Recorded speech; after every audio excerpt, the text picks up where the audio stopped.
B Cube Press, and we got with us Cliff has brought us in some guests, and he's brought in Lida and Deborah J, and I'm going to let him introduce them so that I can go away and watch this like everybody else. First of all, I'd like to apologize for last week when we had to cave technical difficulties, but we have all the people on the screen this week seem to have mastered the art to the point that they make me embarrassed to have ever worried. Um, so, Cliff, tell us what you're doing today. So today, it being Pride Month, I decided I would have a Pride special. And I have two wonderful authors here. Lida Morehouse is also Tate Halloway. And Lida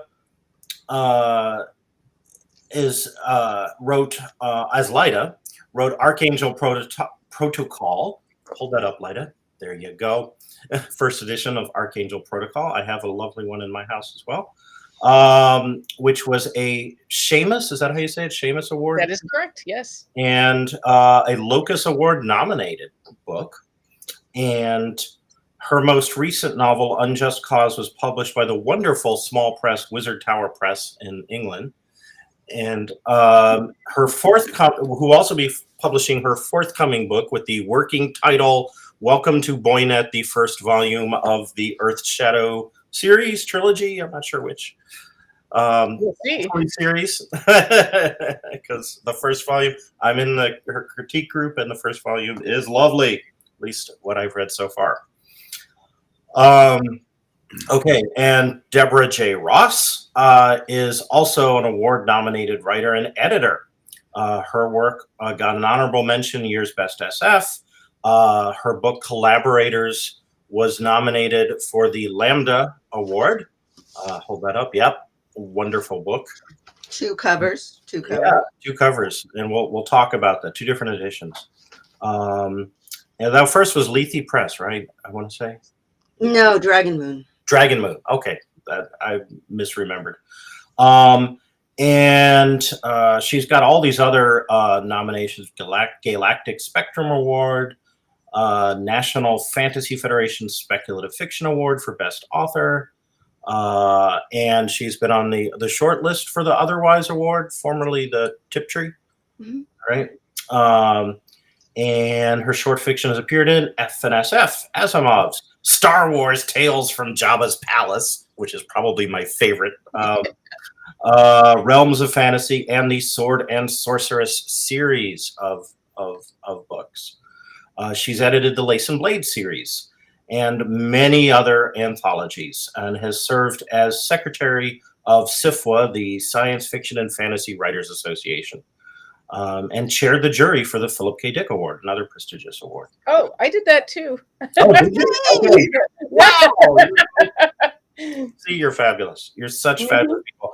And I'm so lucky to have you both here on the show. So this is a topic that we could spend, of course, many hours on. So what I would like to do sort of is, because you've both been writing for a while, and you've been reading for even longer, and as have I.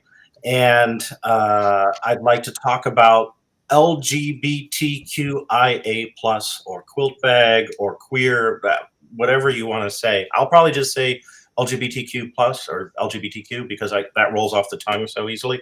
But whatever initials you want to say in science fiction, fantasy, and horror literature. So my first question for my fabulous panel is, what was your first exposure as a reader to LGBTQ plus in SF and SF, and how did that make you feel? I have a good one if it's okay for me to start. You may start, Lida. Okay, I have a good one because it also, I think, demonstrates the long history of queer writing in science fiction and fantasy. So my very first exposure to queer science fiction was so I did the thing that a lot of nerd kids do when I went to the library. I found the Star Wars books, and then the way my library had it worked out is that they then started anthologies, including like the Hugo and Nebula Award one. And I just was a kid, so I was like, okay, whatever the next book is on the shelf, I'll just keep going through the science fiction section. Sure. And in one of those books, I was exposed to a short story by Theodore Sturgeon that was written in 1953 called World Well Lost. And I read this short story, and I never imagined that there was a possibility that there could be not only a same-sex sort of love story in there, but that the aliens were so cool and also same-sex lovers that I was just blown away. I was just like, oh, hey, there's a possibility. And then probably my next one, the first time I saw lesbians in science fiction was again in the early 1970s when I read Elizabeth A. Lynn's series, The Dancers of Arun, I think it's pronounced. And then I read everything by Elizabeth A. Lynn. And that was the first time also I discovered that there was this thing called science fiction conventions, because when she was at WisCon, I talked my dad and my then boyfriend, I'm sorry, Ben, into going to WisCon just to see Elizabeth A. Lynn because I had a gigantic crush on her. So that's my story. I would love to hear that. Fabulous. Yeah, isn't it? But This I is always amazing. I I haven't met you before, Lida, and my first exposure to quilt bag stuff was Theodore Sturgeon. oh, yay! It wasn't that story though. It was Venus Plus X. Oh, yes, right. I have that in my Came out bathroom. in 1960. And it really blew my mind that there was this planet of people who were not binary gendered. Right. And and blah blah blah blah blah. But it really started me thinking about wow, this is a question that can be asked. This is something that I can consider. And then actually the next thing was Marion Zimmer Bradley's World Records, which came out in 1971. And on Darkover, she has a race called the Cherry, which are non-human, and they are gender fluid. And in the neutral state, androgynous. And she has a character that appears slightly androgynous male that then transitions to female. And I kept coming back to that because it's the relationship with a human male. He has to look at his own prejudices about this person, not this plumbing, but this person that he's fallen in love with. And what does it mean that the person appears male at first? Yeah. And how do you then stay in your heart as the person changes? Right. So that was, And then for me also, Elizabeth A. Lynn, it was A Different Light. Oh, I loved A Different Light. Yeah. I love that book. Interestingly, one of the things I did to prepare for this was I emailed a bunch of my friends who are, they're not all queer, but they write queer stuff. Mm-hmm. And I asked, what was the most important book? My screen just went blank. Can you still see me? I can see you. Okay, great. The camera's still working. They told a lot of really interesting stories, and I hope I get to quote from them later about, especially people my age. I'm in my mid-70s. What was the book? And A Different Light came up again and again and again. And Ursula K. Le Guin's Left Hand of Darkness. But A Different Light was it was a mind blower for so many gay kids. Yeah, for real. Sure. I want to also say, before you go on, Cliff, that one of my other formative ones, was Marge Piercy's Woman on the Edge of Time for trans characters. Jackrabbit is still one of my favorite all-time characters, and it was the first time I was introduced to a neo-pronoun because she uses per for person, which I really liked. Yeah. It was a really. Why didn't that catch on? Because that's clever. Per is really clever. I don't know why it didn't catch on. I've never seen that pronoun. Yeah, I don't know if anybody uses it, but I would love to. Yeah. All Oh, and right. the other name that came up again and again was Melissa Scott. Oh, of course, Mhm. Melissa. Folks, Scott. but Melissa Scott, Yeah. and Sure. how early she was writing and how important her work was personally to people.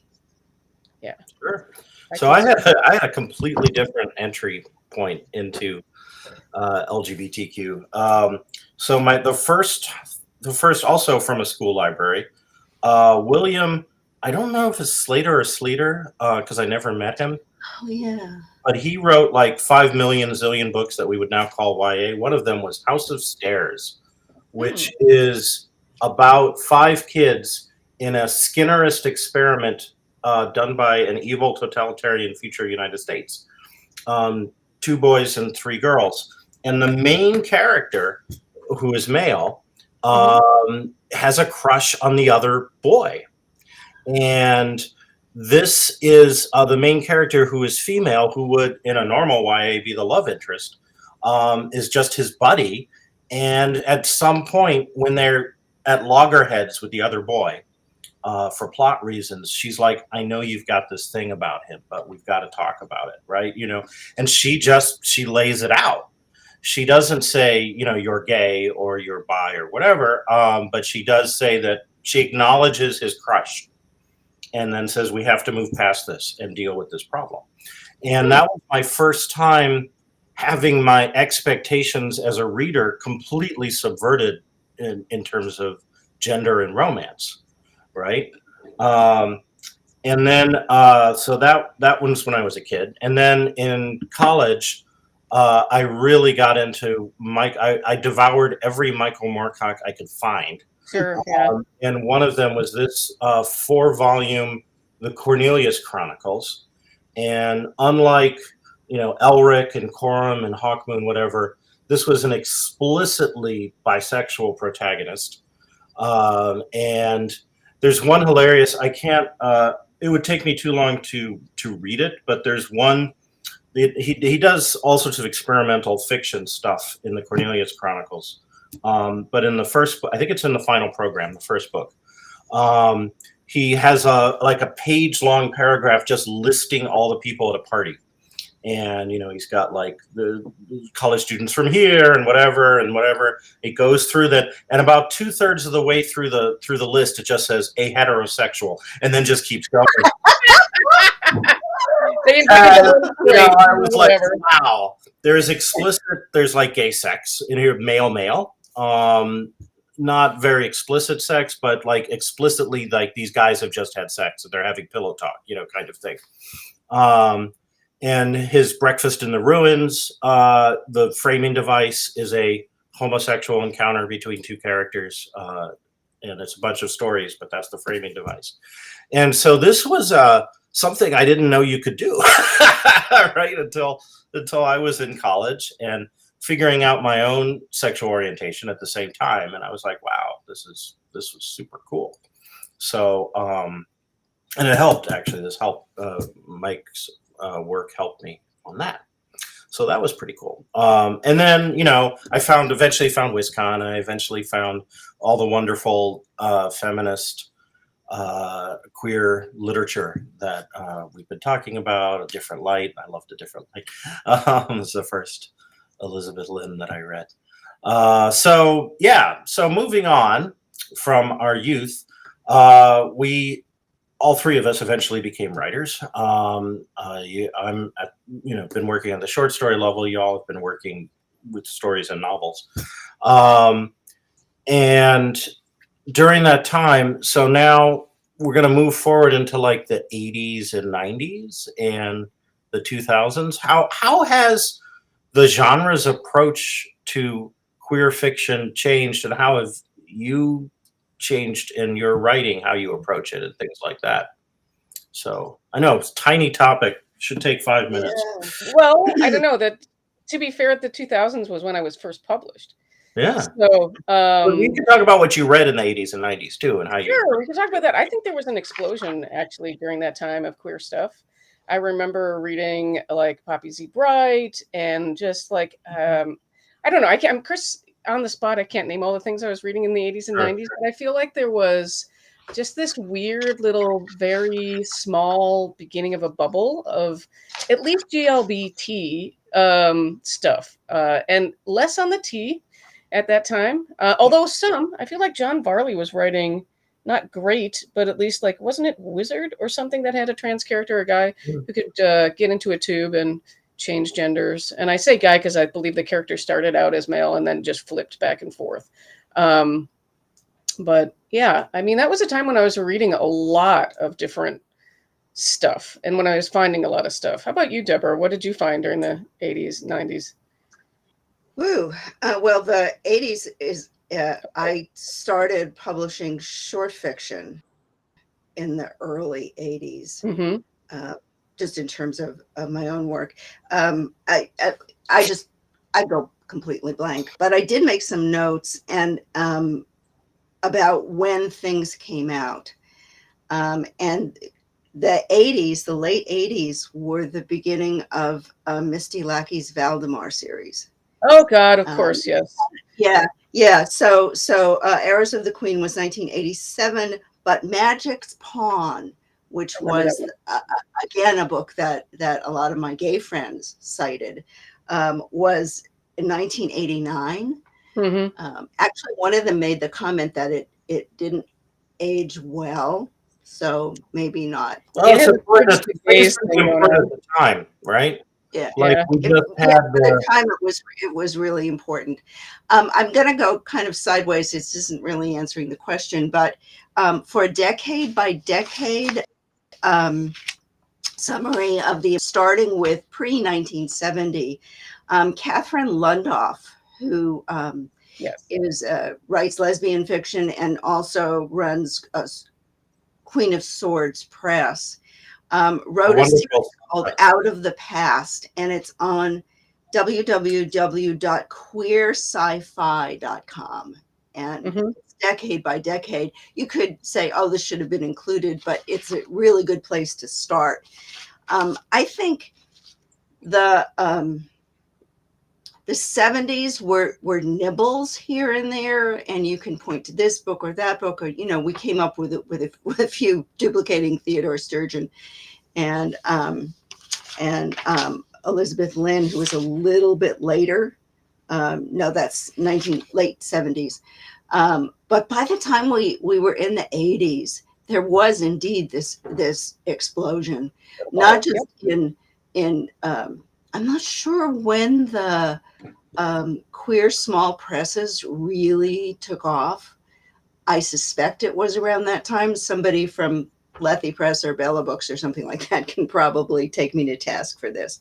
But in mainstream science fiction, so you see lots of titles from Tor and Daw and Ace and that were aimed not at the specifically queer readers, but at general science fiction readers. Right. And I think once you get sort of a critical mass of acceptability, it's like an avalanche. It keeps going that way. Yeah. I'll point out of the final program, which I mentioned earlier, was originally published serially in 1965 and 66. Wow. And explicitly bi and gender fluid protagonist. He's an aspect of Michael Moorcock's Eternal Champion, who's reincarnated, and one of the later books of the Hawkmoon series, he's reincarnated as a woman, Ilian of Garethorn. And so he's sometimes a she, and there's a woman called the Rose in some of his other fiction, who is another aspect of the Eternal Champion. So the Eternal Champion is not super gendered. I would love to explore a little bit more about why this happened in the 80s, because there's some interesting things that were happening in the 80s, including Anne Rice's interview with a vampire, right? Yeah, wasn't that like right at the end of the 70s or early? Yeah, exactly. I think that's right at the end of the 70s, early 80s. Yeah. I read it in the 80s, but that was hugely. But that was like it's like homoerotic without sex, right? Because they do the writing instead. They do make it queer family. It's very terrible, but I mean, there is Lestat and Louis make a very terrible with Claudia. I Yeah. never resonated with those books because I wanted to just slap Louis. Like, yeah, like who doesn't? But but like I was thinking about that, and like it's just interesting to me that it was just as I think Deborah was talking about, like into like straights were reading this stuff, like the cis straights were reading this stuff, and there was a lot, and we can't forget the influence of Samuel Delany on this time period. Right. And all sorts of people were writing stuff that right now I kind of feel like wouldn't get published. You know what I mean? Like there's this weird backlash that happens shortly after I get published where people start talking about how there was, you know, you have to re-educate people that there was a history, a really strong history of queer science fiction, even though we had this giant, what I felt like to me, a giant bubble during this time period where it was, I mean, even Buffy briefly experimented in the 90s with having a gay character on TV. We had, you know, we had Xena, and we had things that like, they did a lot of what we now call queer coding, right? But like it was all there, and it was there for consumption for everyone, including all the straights and the cis folks. So I don't know. I'd be curious as to what caused that. Do people, has anybody have a theory? So there's market forces, right? And then there's cultural Why forces. were we into queer things when in the 80s? I mean, other than for my personal needs. I don't think I drove the market. Yeah, well, it's all about you. Like, you know, coming into adulthood and all that. So for me, it was perfectly timed. I will also point out that fan fiction is often very queer friendly, right? And it started science fiction, fan fiction. One of the earliest things was Slash, which was Kirk / Spock romantic or erotic fiction, right? That started the Slash genre. Yeah, girl, you don't have to explain Slash to me. I still right. So I'm explaining it to our audience if they're not familiar. But the Star Trek, the original, was mid-60s. Yeah. So I think people wrote. Slash was in the early 70s. Was it? Yeah. It was after the. It wasn't too much later than that. No. So it had been established for a while by the 80s. I think the women's empowerment movement had a lot to do with that, because that was 70s. Right. Going into the 80s with that explosion of inclusiveness and joyful, joyful, let's go explore. But whenever you have a social movement like that, you have a backlash to it, as we are seeing now. And so I think that by the time we get into the 90s, yes, there were wonderful writers, but also you were starting to see that social backlash. I will argue that with you, since I published in the late 90s and had a trans character that was very front and center in my book. And no one even blinked at Penguin when that was published. And also, but we have a comment from our little group here about how it started being, Cheryl Alexander says I'm presuming queer stuff in the public eye started being mainstream in a very weird way. And I do think that that's really true, because one of the things that I think was also happening that we kind of hit on with the marketing stuff is that a lot of straight people were writing queer stuff.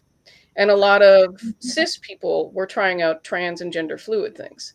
And some of them did it well, and some of them did it badly. But like there was this space in this time period, like even George Alec Effinger writing his When Gravity Fails had trans characters in there. And the character had a kink. So it was weird. And one of the things I remember talking to Melissa Scott, who I consider a colleague, about when all of this stuff was happening, we were going back and forth about why so much gay in space. And particularly during the time when cyberpunk was very, she wrote Trouble in Her Friends, which was phenomenal.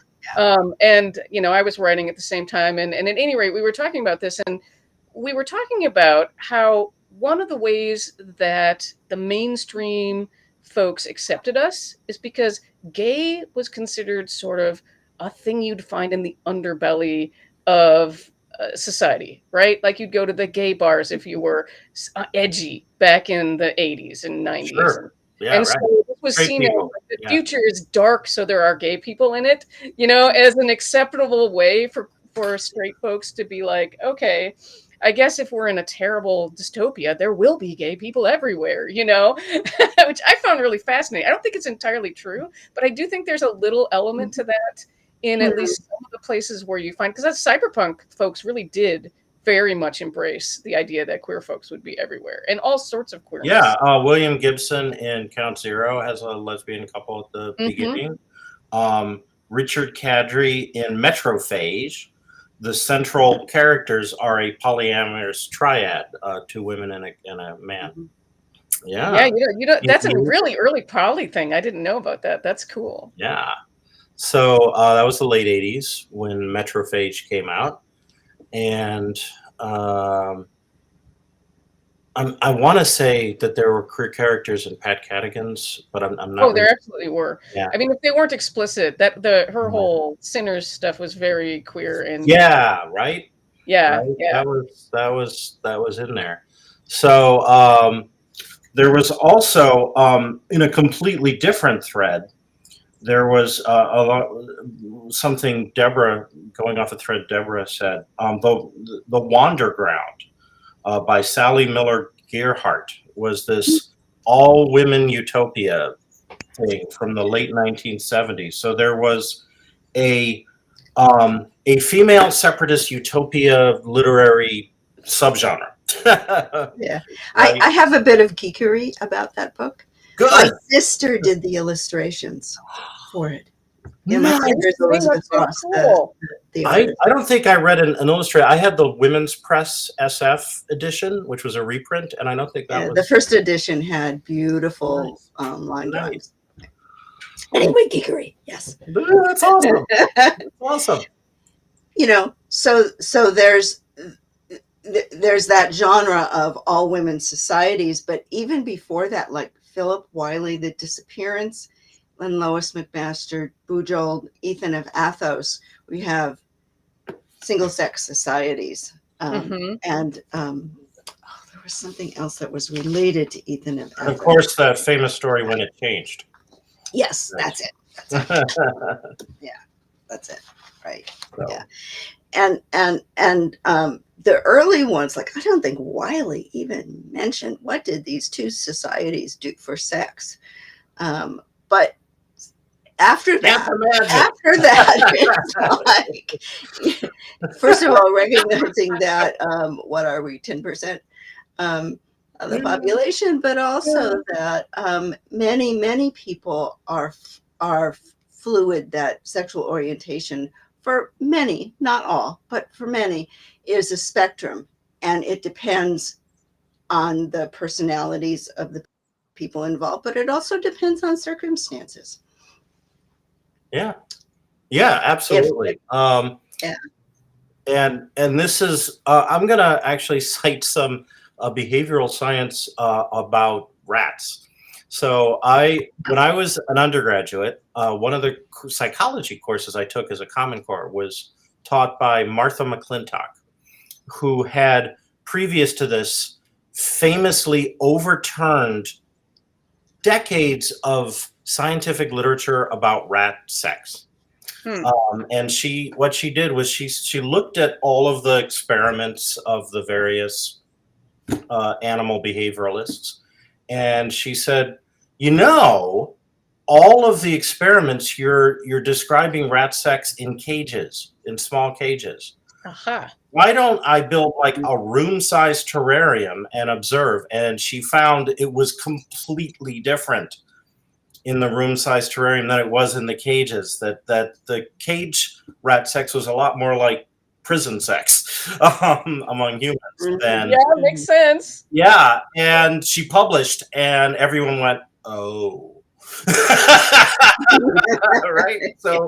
So yeah, human sexuality. I mean, there's a lot. You know, when you're in different spaces, human sexuality can be very different, right? Makes sense. Yeah. I'm gonna spin on something that I could be completely wrong about. But I noticed that Cheryl made a comment. I hung out in gay bars in the 70s. I'm not gay, but I liked being there.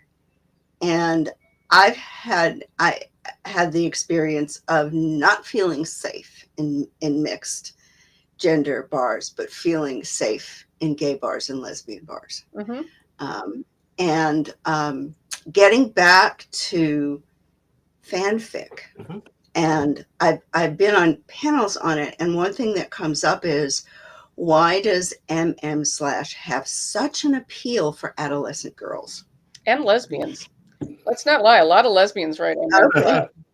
All right. Yeah. Okay. So, and so my idea is because it's a safe way of exploring those feelings.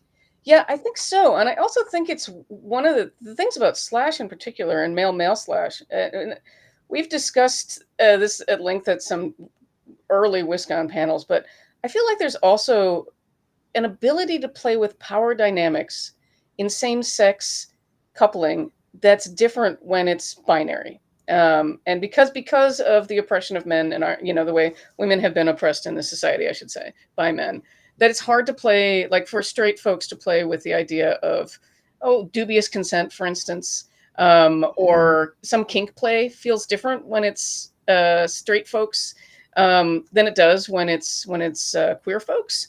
But I do think you're right. I think there's lots of ways for people to explore like all sorts of relationship dynamics that are different when you remove sort of what we sense as removing a lot of the cultural baggage that comes with being gay or straight, out of this, or straight, I should say, out of this. I was thinking about gay bars, right? But go ahead. Yeah, because if you're bi, you can be in a straight mixed gender relationship or same gender relationship, whatever. So yeah, I think that does remove what is an automatic power dynamic, male female. And I'm not being gender absolutist, right? Like we have to go out. No, I don't mean to be either, and I do realize it sounds that way. But that there is that power dynamic is always sort of hovering in the background, right? And so if you take that out of the equation, then there are different things you can do, right, in terms of relationships and sexuality and what have you. So I think that so why let's talk about alien sex, right? Like, why is it that a lot of people are more comfortable with human alien sex than they are with queer human sex, for example, right? It's true though, right? I mean, they're from the green girls in Star Trek to whatever. Spock is the result of an interspecies relationship, right? Right. And is the inspiration for tons and tons of Mary Sue stories. Yeah. Yes, true enough. And let's face it, Han and Chewie have a bromance going there that, I mean, it's platonic maybe, but certainly a bromance.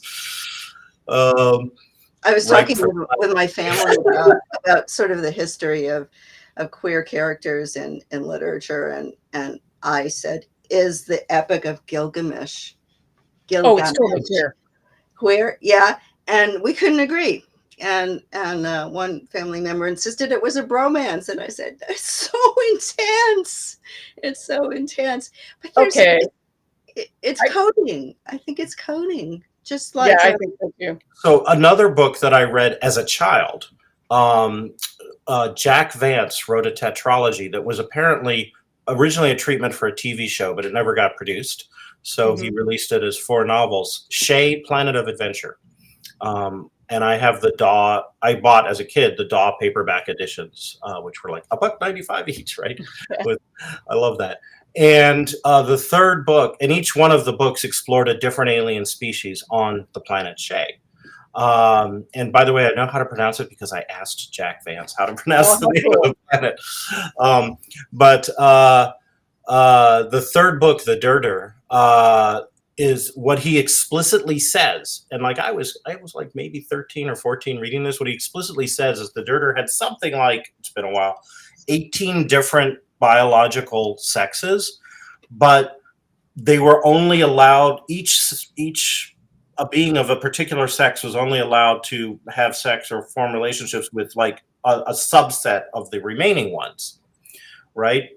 For whatever reason that was procreative, but there were social rules saying you could only have sex with the appropriate genders in your species. And but what he said right after that was, and for this reason, the Durdur were very careful to hide their biological sex so that they could have sex with whoever they wanted. I'm just like, wow. That's like a whole society where like, yeah, you can't have queer sex, so we'll just hide our gender and have all the queer sex we want. And they had made that decision as a society, kind of. And I just loved that. That reminds me of J.M. Fry's Triptych, where there's an alien who's basically stranded on Earth, and their family structure and sex structure is 3 people. And this poor alien finally hooks up with a human couple that's open-minded, and they form a family and a sexual unit. But the rest of human society goes batshit about it. Right? Yes. In a similar vein, the Xenogenesis, aka Lilith's Brood trilogy by Octavia Butler. The aliens who have a very dodgy sense of consent form 3-way relationships, 2 humans and one of them as an intermediary who mixes the DNA and creates a new being, hence Xenogenesis. And she talks at length about, like, Nikanj is the alien in the middle of this, who inserts itself into the middle of a human male-female romantic relationship, and in a very coercive way, but at the same time, it's dark, right? Because humanity has basically wiped itself out with nuclear war. There are something like 40 humans left out of billions. Whoa. And the aliens, that's when the aliens arrive, and they scoop up the survivors and they say, well, we have implied consent because you had wiped yourselves out and were terminal. So Octavia was great at, like, screwing over every protagonist from the get-go. The setup was just horrible. That's a 3-gender, 2-species kind of triad romantic situation, right? Because the characters do come to very much care for the alien in their triad, right? And so they make that accommodation, but then they kind of fall in love. So it's really, I mean, it's meant to be problematic, but it's also an interesting example of that. And then in her short story Bloodchild, which is also meant to be problematic, the aliens are like the botfly. She'd read about the botfly, and she decided the aliens reproduce kind of like the movie Alien, where like they insert things, but possible to extract the baby. Usually the human host survives, right? And so this human volunteers to do it because if they don't, they'll take the protagonist's sister, I think, and use her for it. So again, coercive aliens in a situation, but it's the Bloodchild is the kid that's born out of this this reproductive thing. So they require, the species requires another species to, but they're sentient and technological, and so they try to use surgery to make the host survive, whereas in a state of nature the host would not survive. Right. So it's a really dark, but it's interesting, right? Because it's this kind of very different reproductive cycle of a sentient species and also because Octavia, coercive and dark. Right. Right. Yeah. But I do think that one of the Cheryl, who's been our very faithful commenter this whole time, has a really interesting answer that sort of, or a comment that leads to, I think, kind of the answer to your question. What Cheryl says is that Piers Anthony did a series of sex, aliens, and respective morals. And that's the thing that I think is really interesting, that last bit, is that I think one of the reasons, science fiction has the ability to play with, or what your question was more, Cliff, that why do we tolerate it? Queer stuff, with aliens more than we do with humans, is that with aliens, we can remove the sort of Puritan morals that a lot of Americans, in particular, English speakers, have sort of, and we can just be like, well, those aliens, this is how they are built. And so we can do that a little bit more with more flexibility. I think that Cheryl kind of got into that by mentioning science fiction is and fantasy, but mostly I think science fiction is uniquely positioned to do an end round around prejudice, right? Absolutely, right, exactly. Like that famous Star Trek where the aliens were like divided and half white, half Yeah, black. everyone hates that, but I loved that I think one. it's brilliant for the 1960s. That's a brilliant way of doing an end run around racism. The Right. gut level reaction. Well, you look the same. Oh, come on, he's black on the right side. Can't you tell the difference? And then there's of course, Dax, right, and the Trill, and the gender swapping hosts, right? And so you have gender fluid, like sentient space slugs that go inside their hosts. And anyway, so there was like lesbian was sort of explored, and I will credit Babylon 5 for having explicitly gay relationships as no big deal.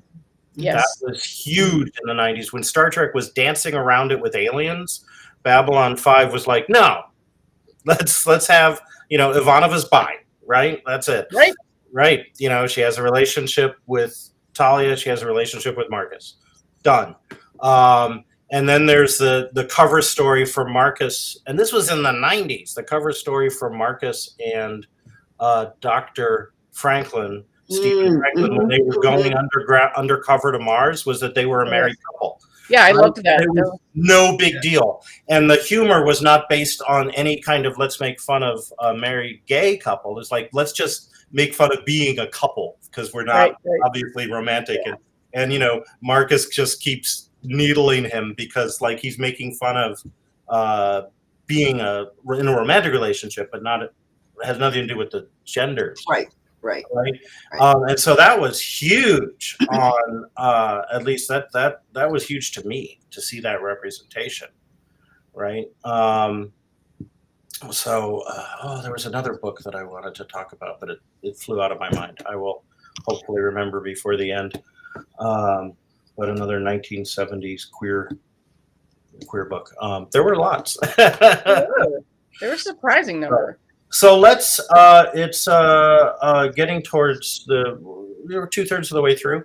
So let's talk about your writing, and what kind of how you decided to write. I want to hear about collaborators from Deborah, but I also want to hear about all the queer stuff that Lyda has written.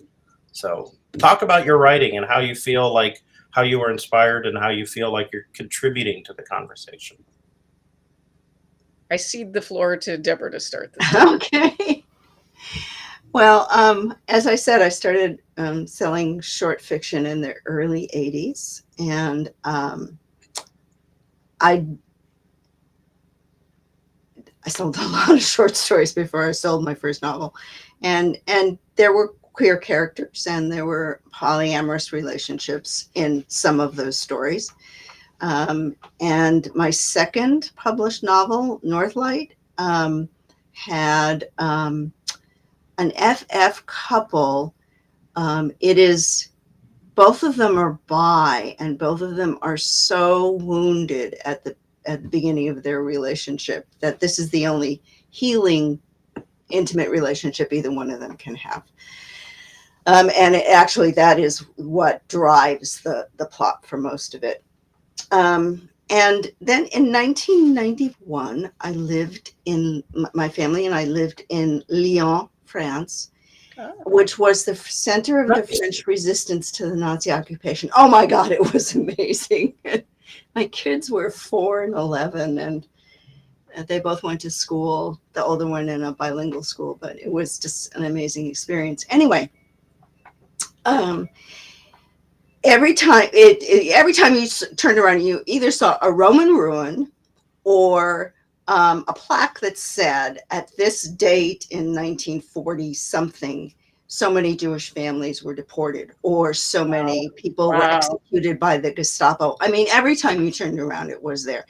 So I got interested in all of the different ways that people either resisted or collaborated with the German occupiers, because it is very, very complex, and it wasn't all Germans are bad, we will resist, but it happened sequentially and for many, many different reasons, everything from financial opportunism to deeply held religious beliefs and everything in between. So, okay, story. But I'm a science fiction writer, so occupation and resistance on an alien planet. It's about power. All of this is about power. Who has it, who wants it, how people get it. In order to talk about power, you have to talk about gender. So remember, this is 1991 that I'm thinking this. And so I decided the way to highlight that was to make the alien race gender fluid and to set up one misunderstanding after another. Some of them are political and social, but a lot of them are based on gender politics and power structures. And so that's collaborators. The first edition, I was using my then married name, which went bye-bye forever with much celebration. So when I got the rights back, I brought it out under my actual name, which I'm never changing again. And it was a finalist for the Nebula Award.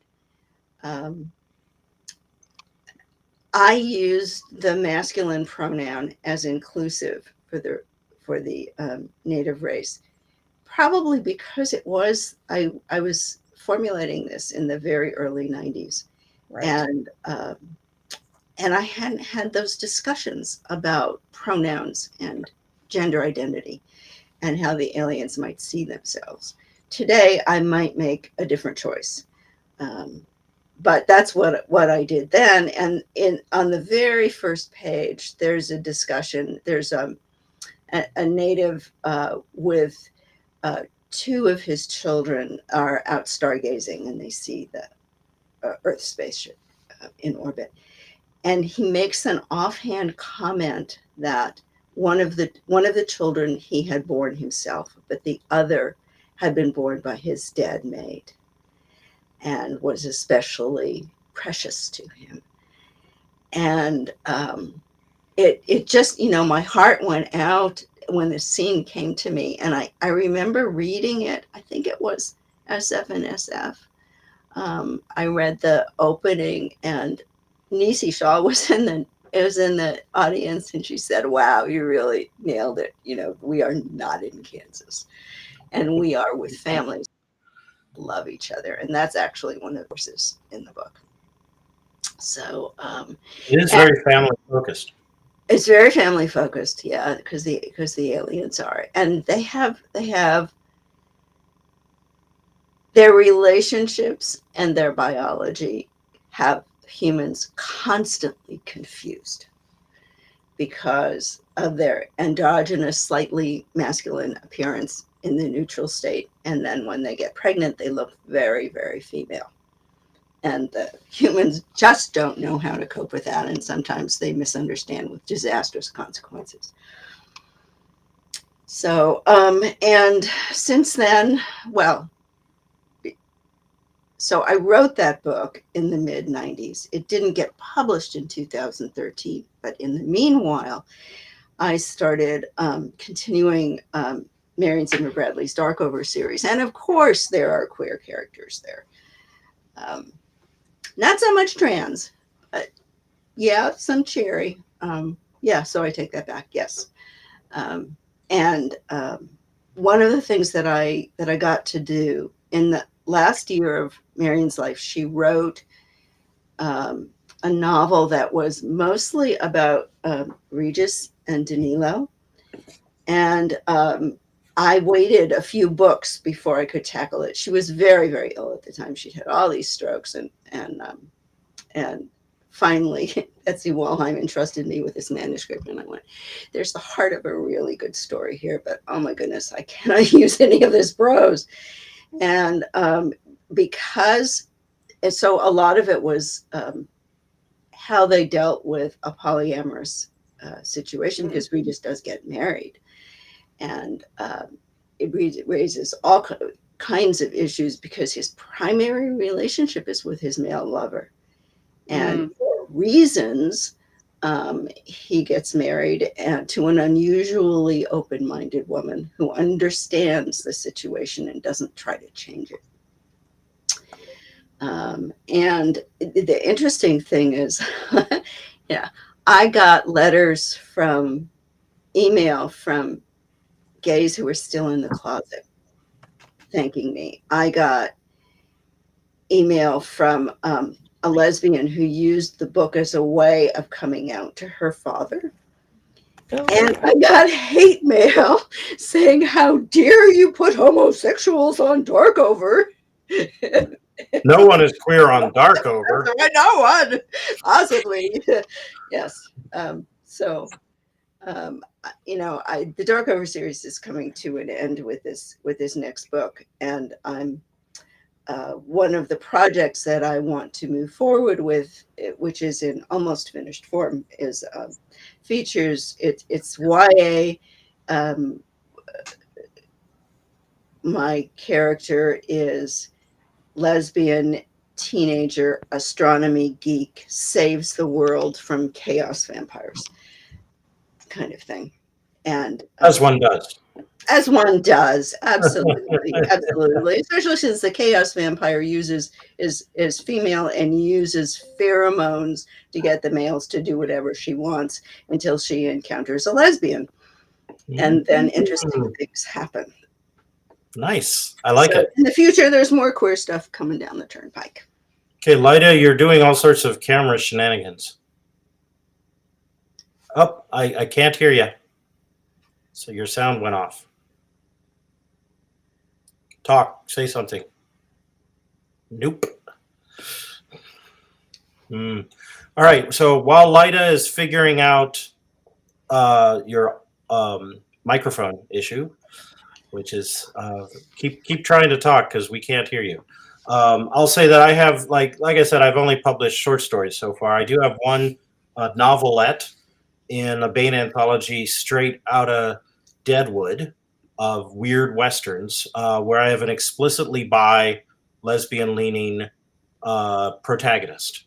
And the plot is driven by, hopefully Bob will be able to get her back on. The plot is driven by a past relationship she has had with a married woman, and the jealous husband is a wizard and has been sending monster after her. Ooh, yeah. I remember you telling me about that. Yeah, and so that, and interestingly enough, I read one reader review of the anthology, and this reader said that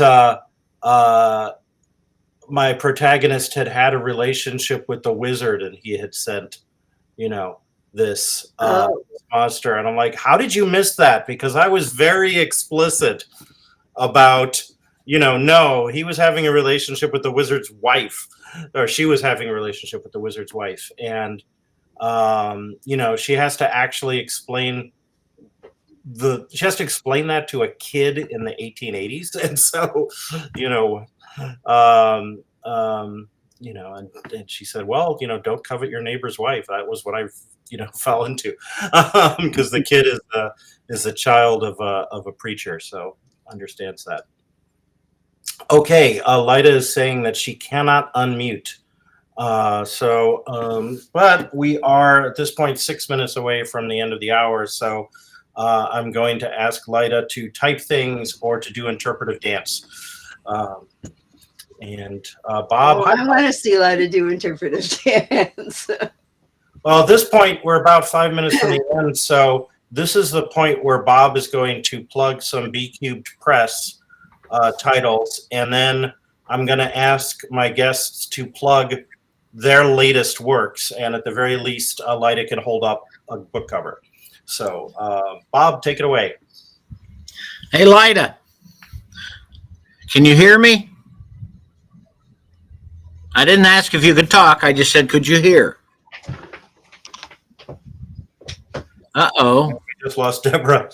Okay, Bob, why don't you tell us about B-Cube Press titles? Okay, well, yeah, I just was going to suggest to Lida that if she will type in something about her book that she would like to say, we can copy it over and paste it in the comments so it can get to the folks. And Cool. I'll let you take care of doing that.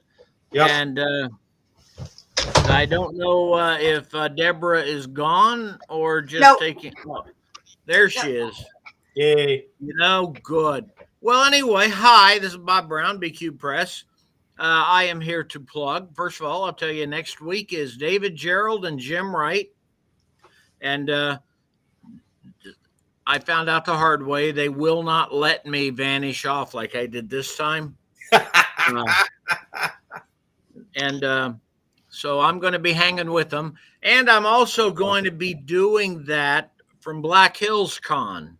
Now, it's a wonderful little anime convention where you can, if you are into anime, you will love it. And if you're not into anime, you probably will love it anyway, because I found out that anime cons are like writing cons and are like gaming cons. That might be just the lead track, but there's a whole lot of everything else going on. And so it's going to be fun. And we'll be doing that from there next week. I'm down in Texas right now, just finished up with a book signing at my high school, Alma Mater. And there you go, Cliff. Get that copied over. Okay. And now what BQ Press has got going, our most recent releases were the holiday series. And, it's kind of past that.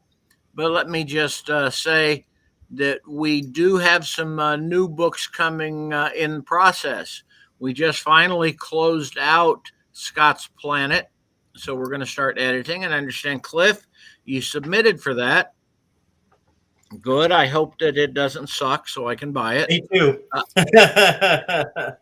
Oh, hey, we all have our standards. If it doesn't suck, I try to give serious thought to it. Yeah, well, Andy said it didn't suck. So, hey, he's not the editor, though. You want to bet? Bob, I don't know how to paste it into the regular chat. I don't know. Okay. Then I'll do that Okay. in a second. But anyway, yeah. So keep going. You got other open things, though. Yeah, and we got some openings out there. You said there's a thing that Deborah Godfrey and I are, Jeff, an Australian fellow whose name I can't remember, and I are editing Scott's Planet. That's where you have 1,300 people who got talked into migrating to a planet when the corporation that talked them into it said, we're done.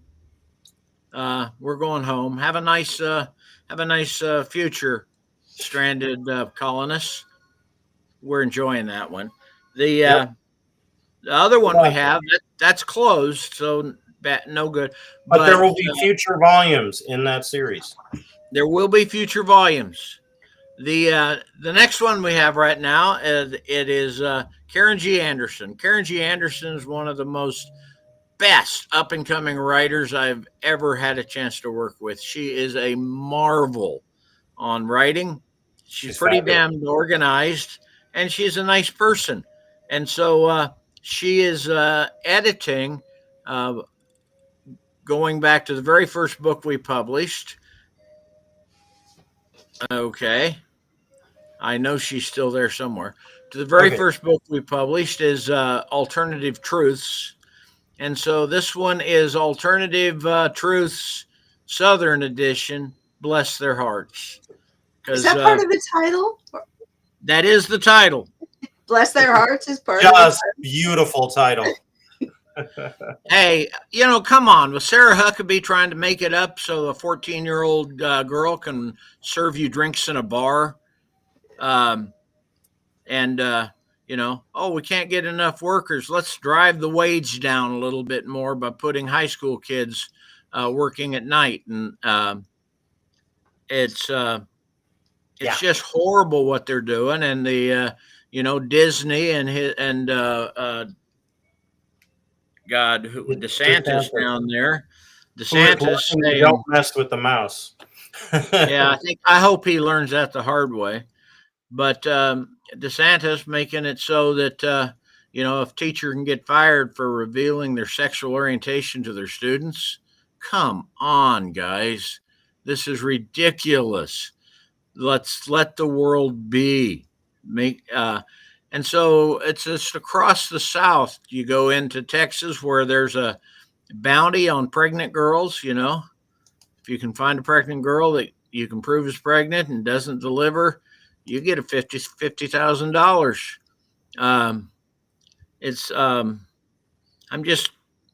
I'm about done with conservatives, and don't get me going on the gun problem. Yep. I had a nice conservative person telling me she said, well, guns aren't the problem. I said, look, when little Johnny's dad gets depressed and shoots himself in the head, that's a problem. That's a gun problem. She said, no, that's not a gun problem. That's the little Johnny's problem. I was about done at that point. My response wasn't pretty. Yeah. So, yeah, let me just say that we write a little bit on the social liberal side, and here's a couple of books that are going there. Then the other one we got an open call for right now is alternative leadership. And what we're talking about is leadership roles. Okay. For many people in the science fiction community, the first time a woman showed up as president of SFWA, it was the end of the world,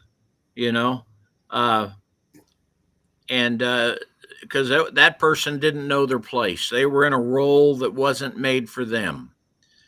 Hello, Lyda. And so this is a book about people being in alternative roles and how they get there and how do they manage it. How well do they do?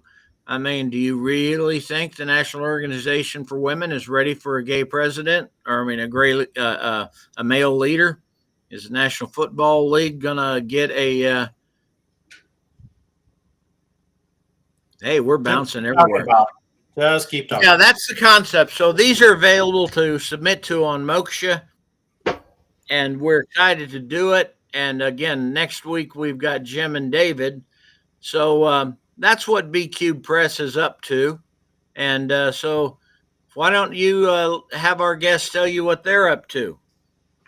Bob's going to type in or paste in Lyda's into the conversation, and I'll read. No, I'm not going to type it in. I'm going to cut and paste it. For those watching later, Lyda writes, my book will be called Welcome to Boynet, the first of the Earth Shadow series, and will be coming out from Wizard Tower Press in the fall of this year. And I can't wait to see that in print because I've been reading it as a serial novel in our critique group, and it's just it's going to be awesome. You're going to love it. People are going to love this book. The working title for that book, by the way, was Lesbians in Space. It has to be said that way. Okay, Deborah, and then I'll go. My most recent is the penultimate Darkover novel, Lair and Gambit. Yay. Marion's name is on it because it's in Darkover, but I wrote it.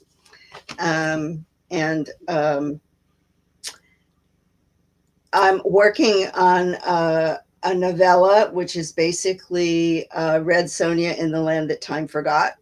Swords of dinosaurs with a lot of parent-child interactions. What's not to like? What's not to like? Yeah, it's okay. Don't have to go into that. So on Tuesday, are you done? Sorry. And also Penumbra, the queer YA against chaos vampires that I mentioned, and don't have a publication date for that. Just stay tuned. The novella is Many Teeth, and I'm almost done with it. Yay. Anyway. All right, so I've got a story out in, in Many Worlds Anthology, which is a shared world. And that just came out on Tuesday. And I don't have a physical copy yet. I don't have my contributor's copy yet, but that came out on Tuesday. And I'll plug next month's third Sunday, where I will be talking about shared worlds with Bob. And also the two guests, Cadwell Turnbull, who created the Many Worlds Shared World, and Kevin Andrew Murphy, who is a member of the collective for Wild Cards, created by George R. R. Martin. So that is in 1 month, on the third Sunday of July. So, and the other thing is, I remember the other book I wanted to mention, because I didn't want to escape without mentioning the Titan Wizard and Demon series by John Varley. Because Titan came out in the late 70s and had a lesbian relationship in the heart of it, and some other alternative sexualities, including aliens and all sorts of stuff. And that was a science fiction book club, I think, alternate selection. So I got that in the mail with like my Isaac Asimov and everything, and it blew my mind as I was like, a kid, a teenager. While Cheryl writes a couple of other things that some Southerners are cool. In fact, most Southerners are cool. I bless their hearts. Yes, right. I'm basically, I'm from many places, but mostly identify as from Memphis, Tennessee. So I like to think that I'm not a jerk. And Cheryl says she hasn't heard about Wild Cards in a long time. I know it's been optioned for TV, so that I don't know whether that's going into pre-production or production, or how the writer's strike is or isn't affecting that. But so you might, depending on the television thing that may or may not happen, you might or might not be hearing about Wild Cards. But I'm sure Kevin will tell us whatever he is allowed to tell us with regard to any NDAs that might be in effect. About that. So that's it for this week's Speak Cubed Sunday morning. And almost the end. I had one more thing to add. All right. And that's a call out to my daughter, Cheyenne Brown. She, bless her heart, is in her 30s, and she wrote a 4-page spread for a magazine in the Tri-Cities called Tumble Weird, instead of Tumbleweed, Tumble Weird. I like it already. On diving into the salty waters of late life lesbianism. And while I just had to appreciate the title, it was like, hon, you ain't met late life yet, but I'm glad you're able to try and get out there with it. But so it's very good to see that she's finding her pen as well, because there's one thing I will tell you every time, and this is for the folks out there who say, well, I can't hang a pride flag from my house or this or that. When you hang that pride flag from your house, you're telling that neighbor, that person down the street, somebody else, that they're not alone. Okay? And that's sometimes when you're dealing with the people who've been treated poorly, or classes of people that have been treated poorly. You can't change the world always, but you can do things to let individuals in that group know that not everybody hates them, and that there are other people either like them or who are not afraid of them, not offended by them. So this Pride Month, I urge you, get out there and let the world know that I guess the easiest way to say it is being gay is okay. You know, it's not something you can go know. And that I just thought I'd add that in because that's it's the same time if you're going to stand by the side of the road with a sign that said "Stop killing our kids in school." You're letting other people in the world who think that know that they believe that they're not alone too. So that said, I will thank you all for being here, and um, the Jewish God is non-binary. Well, Yeah, Lyda was talking about how she said she wasn't able to talk about her non-binary God, and I was pointing out that the Jewish God that has male and female aspects, like Shekinah is a female aspect, and if you study Kabbalah, there's you know what, Lyda, five female. Anyway, we'll get you once we get our claws into it. We like to go get you, bring you back, and the ladies. And I don't mean to make this a diminish in the doors that do the Sunday brunch. I will make sure that they know that your guys are willing, and so that they bring you back too. But we don't. That's we try not G. Anderson, female guests or that. Please do. We'll see Please you, do. and you guys take care. Bye. Bye, everyone. It's been a joy.